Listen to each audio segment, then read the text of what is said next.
for a couple of years, it was one of the issues that came up in the campaign where I ran and a couple other people 2 years ago. For a couple of years, we wanted to look at internet access in Wayne and then in the region. So I want to step through some of the things that we've learned as a coalition of 6 towns, and then Eric and Catherine can talk about some of the things they've learned about one element of this, and then we have questions, and then we'll take that. Stop me at any point, though. I'll do this fairly quickly, but I hope not too quickly. So it's become clear that, especially at this time, we need better internet access, or at least we need the level of internet access that I have at my house, which is plenty to stream live music out into the world and do all kinds of things throughout town. On the other hand, I have a neighbor who, when school started going remote, was sitting out by the side of the road picking up Wi-Fi from a house in the rain with a laptop. We have people working from home. We have other people who'd like to work from home who have to drive places so they can work from home. We all have information, COVID shots most recently, where you have to have a good enough internet access that you can keep refreshing a browser just to get your inoculation at my age. Isolation, connection are very important right now. We're doing it virtually, a lot of us. A lot of people are looking at self-employment or business development, business opportunities as the world changes. And we've always wanted to have more opportunity for young people to stay or return, and in addition, for summer people, seasonal folks, to move up maybe earlier than they would have or stay longer, whatever else. Here are some of the quotes from the survey we did. Not available to everyone. Our road just got DSL, but it's slow. It's not available to everyone. More about DSL later. We need access. Everyone needs access. It kicks you off. I'm taking classes. I use my phone hotspot because of how slow and bad the internet service is here, and that involves some real limitations in amount, and also we don't have good cell reception throughout town either. Just like electricity and phones, the necessary utility. I don't have to read the whole thing. So this is the technical part, and I think, please let me know if I'm going too fast with this. As we've studied this, there are four different kinds of access besides driving to the library and sitting out front in a car. Well, I guess that's a different kind of wireless. Cell phone, satellite. Some surrounding towns have red zone. There's this new thing called Starlink that's in testing. And the great advantage, of course, is you don't have to put in an infrastructure except for towers for cell and some of the other things. But all the services we know about right now have low speed, are affected by weather and location. You have to have something pointing at the right part of the sky. They're expensive. People haven't found them reliable. There may be something in development, but maybe is maybe. We don't know. About a quarter of our town is served by DSL or phone line internet, and I'll show you what people think of that in a minute. Speeds can be slow. It depends on how far you are from the nearest node or the nearest amplifier. People talk about the internet going off when the phone rings. People have not found it reliable. Things freeze, things slow down. It limits what you can do. Between 2/3 and 3/4, depending on how you look at it, of town is served by cable internet. Spectrum says 75%. But that assumes that every single person on a road that is passed by cable line has access, and my next door neighbor has a long driveway and he doesn't want to spend the $3,000 that they'd charge to come up his driveway. So theoretically he has access, but actually not. It meets the standard for broadband, which is to say fast. It has relatively fast streaming speeds to us. If you're watching a movie, something, it's relatively reliable except for weather and if people are really jammed in next to each other, the speed slows down a bit, maybe more. Relatively low upload from user speeds, which is more of an issue for future uses, but we're thinking about future uses too. And like I said, about a quarter of our town or more is not served by it. And then the last option is the future development, really, that some towns have put in. We've heard from the Islesboro town, It exceeds all the current speed standards, and it's will for a long time. Very high down and up speeds, quite future-proof, maintains high speed. We don't have it. And if we had to do it, it would take some kind of public-private partnership to do it. Does that all make sense? Hello, are people there? Yep. Yes, Makes it sense does. to me. Okay. So we asked people around the 6 towns by survey what they thought of a lot of things, including their service. And as you can see, people who are on cable internet, it's about the same number of people either way in the towns. About 2/3 of people are satisfied or mostly satisfied. And people who are somewhat dissatisfied or dissatisfied, the text looked like it had to do with either money or service, not necessarily, I mean, customer service, not so much that people were unhappy with the actual internet service, though of course some people were too. But that wasn't the primary reason. DSL internet, we had 22% satisfied or mostly satisfied, so just about 1/3 as many people. And as you can see, the largest group for DSL was the fully dissatisfied group. So this is the problem with this is it's a kind of retrofit technology where the copper phone lines were already there, and then somebody found a way to run internet service through them, but it's a kind of makeshift. And there's apparently very little way to fix it, or if any way. So we got this divide, 75%, well, somewhere between 2/3 and 75% served. And then some people have DSL and some people have nothing at all. Down, for example, on the Hardscrabble and the kind of northeast part of town, and they just don't have any service. So we looked at, and I'm almost done with the slides, then we'll talk. We looked at what elements of internet service are important to people in all the towns, but this is what we found in Wayne. Reliable, and the reason these add to more than 100% is people could check more than one box. Reliable, just about everybody, and that's the issue with DSL right now, and probably forever. Universal throughout town, next most important to people. And the issue is there may be some differences in how we get to 90% and how we get to close to 100%. A low income rate available, more than 3/5 of people. And then highest speeds, high upload speed. And as my friend Jim Perkins pointed out, it's a little hard to figure out what that means because there are not a lot of current applications that use the highest possible speeds. This is more kind of, unless you're doing software development or the building animation or really high-end gaming, this is more for the future than it is for now, though high upload speed is going to be important for some kinds of telemedicine.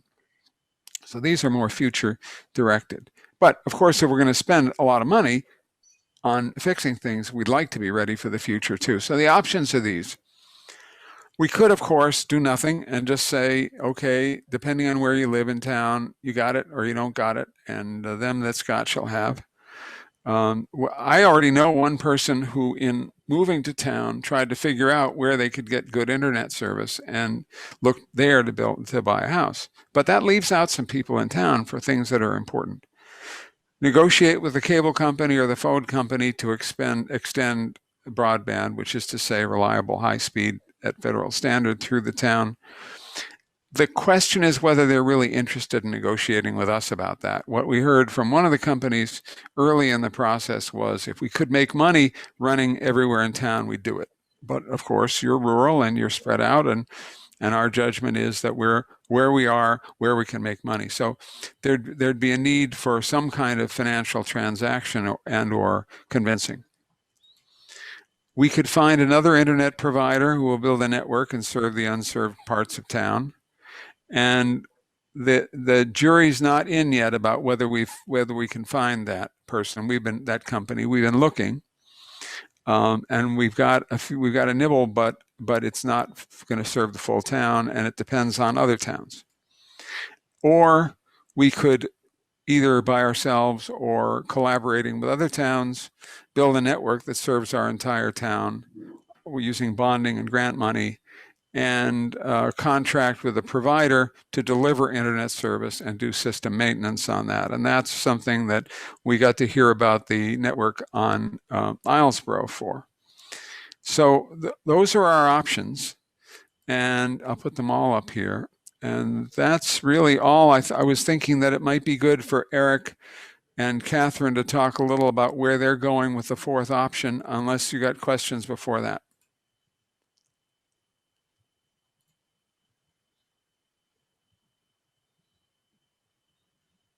Anyone? Thoughts, questions, disagreements? Okay. Eric, Catherine, you want to talk? Go ahead. Thank you. And those slides are on those slides can be on the website. Certainly any of you can get them. Yes, I'll put them on the website. Okay, thanks.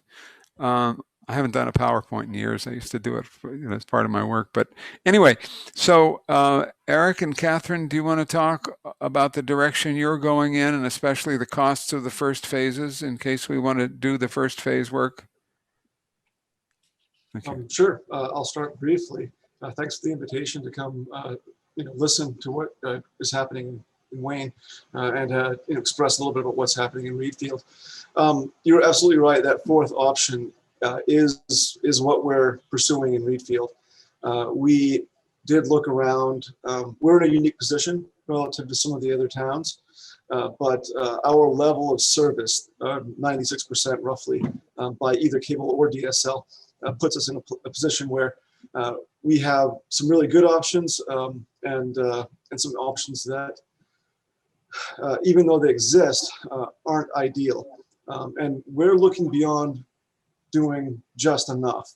The town of Reedfield is looking to meet all of the needs of our residents across the board, regardless of location geographically, regardless of income, and provide a wireless, or not wireless, a wired fiber to the home network. Because we have spectrum, we have consolidated, but there are some real issues that we found with those companies. One is that they keep raising their prices. Spectrum just did another 5 or 10% increase a few weeks ago, and it's across the state, if not the region. And they're very poor partners. They don't have much of an incentive to serve the residents of our community. And when cable first came in, there was at least a presumption that there was going to be some of that happening. And as the years have gone by and their lobbying has gotten stronger, their involvement and investment has gotten less and less. That's one Eric, thing. Yeah, go ahead. Yeah. Just to throw in, people should be clear that internet service through cable companies is not at all regulated. The regulatory body governs cable, but Spectrum, whoever it is, can do almost anything they want. There's no regulation. There's no appeal. And I'm sorry. Go ahead. Yeah, no, that's a very good point. So we found that we want to have a relationship with a company that serves the needs of the community. And initially, we're finding that company may be us. It may make the most sense for the town to provide a municipal network, at least the infrastructure, and look to a third party to manage it for us. There's a lot of companies that we have seen out there in the world that can provide this service, and we're at the point now we're preparing to enter that first phase of development that you suggested. For a town our size, I think we were looking at around $80,000 to do that initial design, planning, engineering work, to prepare to go out to bid, to have someone build the network for us and manage it. And so there's a lot of math involved with all of this. And there are a couple different permutations that we can go through as far as how we pay for it. Right now, we're landing pretty squarely on a model whereby the town, through the tax base, pays for the infrastructure, pays for the fiber to the home, much like we pay for roads to most homes, or education for all citizens that have children that are willing to, send them to the public school. So we're looking at it very much as an infrastructure piece. Some of the comments you heard earlier or you made earlier relate to that fact that this is a utility, and there's a good argument that it should be a public utility. It hasn't been developed that way, but we're looking at it and saying that makes sense for us. And so that is the direction we're heading. And from a technology perspective, we are looking at fiber as really the best technology available. It doesn't mean that that's a Cadillac. It means that it's the best technology that's out there. Starlink or Skynet or whatever you want to call it, with Elon Musk is completely speculatory. That they're working on deploying a network of satellites, and they may get there, they may not. But one thing is for certain, that fiber on the ground is basically a future-proof technology. And we've Excuse seen me, that time Eric. and again. Oh yeah, go ahead, Catherine. Yeah. My husband just got our tractor stuck in a ditch, so I have to leave. I'm sorry. You're doing a great job. Carry on. Thanks. Good luck with that. I had to pull Sorry, one out myself Stan. today. Hope it works out. No, thanks, Kat. Thanks for coming, Catherine. These things matter. They do. Well, I was hoping Catherine could fill in the blanks, but so anyway, as far as the technology goes, I've heard a lot of people say, "Well, what about Starlink?" And I see that as a possible option, but the technology is not proven. And I can tell you that the town of Reedfield, if we own a network on the ground, will not be fighting for airspace with Google the way Elon Musk is right now. So there's a lot of concerns that I have anyway with this satellite technology. And I think sometimes it's put up there as a way to say, well, there's other options. We should look into this more. I think the town of Reedfield very much is looking to be proactive and meet the needs that we have with the technology that we know will work, that's been deployed across the country. And really, this is still a technology that is developing. The capacity of fiber to handle signals and to be multiplexed and to manage tremendous amounts of data within a fixed pipe is actually increasing. The fiber is kind of a static piece of the technology, and it's the systems and the technology on either side of it, the computers that manage these light signals that really give it most of the capacity. So we're looking to invest in that technology. We're looking to do it with more than likely a taxpayer investment if our taxpayers are willing to do it, much like they do with roads. And we're looking to have a third party manage the operations of this through an RFP or a bidding process, so that we can utilize one of the many businesses in the state of Maine that can provide these services. So we're looking at that model. That's kind of where we are right now. As far as functionally, we are looking at starting off this town meeting in June, quite likely with a two-part question on our warrant. One question being, do you support this idea? And would you be willing to invest in it, at least at the initial level of $80,000 to get us to where we can find a more definitive cost and move forward in FY23 or the June 2022 town meeting with a vote for the bond that would capitalize the rest of this project and get it going and installed in 2022 or 2023. So that's our horizon. Right now, we're working very hard to educate the public and bring everybody on along with this thought process. And I think that it's great that you're having these meetings and reaching out to your public in very much the same way.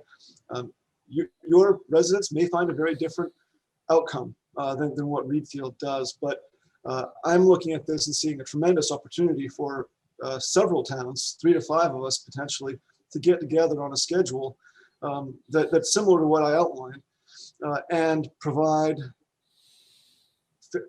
fantastic service at a cost that is competitive or more competitive than what's being offered by the cable companies, and really be the masters of our own destiny in how that service is provided and what we give to the residents. So I kind of talked for about 5 minutes there, but that's my summary of where we are and why to some extent.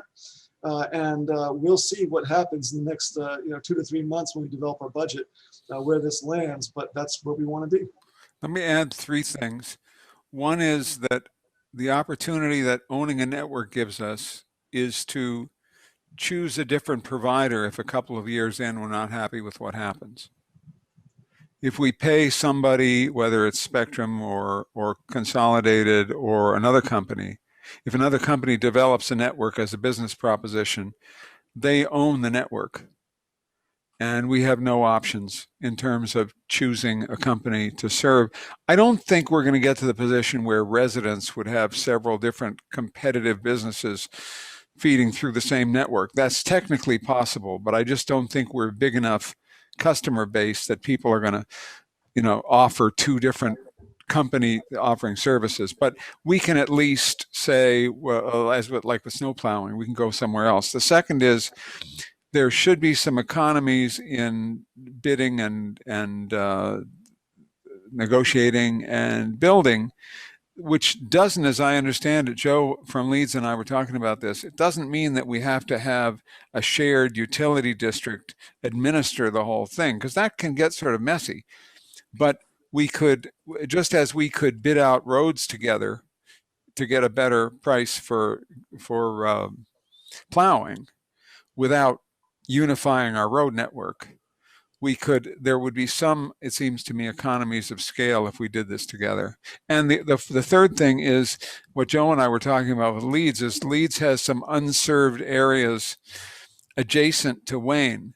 And if they decide not to do a network like this, there might still be an option for them to piggyback on, for them to build up to ours and serve part of their town from it. So those are all things we've talked about. So questions, thoughts? What town meeting were we talking about? Was it 2021 or 2022? Reedfield's going to 2021 Okay, for the initial, right? For the initial engineering bit, because to get to the point of sending out an RFP, you have to have the system designed so people know what they're bidding on. And that Phase involves one, such that's- things as going from pole to pole and looking at where the wires are and figuring out who owns which pole and who owns which, there's a lot of really on the ground detailed work in speccing out a system. Fortunately, we have a very good resource we've been using along, and we've learned a great deal about him, the Casco Bay associates, from other people, and they seem to be the game in town, cheaper and reliable. And so we have people who can do this with us. On the other hand, if we want to go the other way and negotiate with Spectrum or Consolidated, there can be helpful with that too. And the other thing that came up is several people have speculated that at the point where towns are saying we're going to build our own network, all of a sudden some other companies might come to us, and our current companies might come to us and say, that thing you were talking about adding on, well, we'd really like to do that. So who knows? But I don't think we can count on that. I think, anyway, this is the question, is whether we go for this first stage of engineering studies and putting together a proposal to get bids on, and if we do it in the same timetable as Reedfield. Dan, did you mention last time when you talked about this that you have an idea of what our cost would be to do that engineering within Wayne, or do we still need to do some work to find out what that is? The first engineering part, Eric is saying, is costing them about $80,000. And we're a little smaller. I don't know if that means it would be less or not. We can find out. What would it take for us to find out?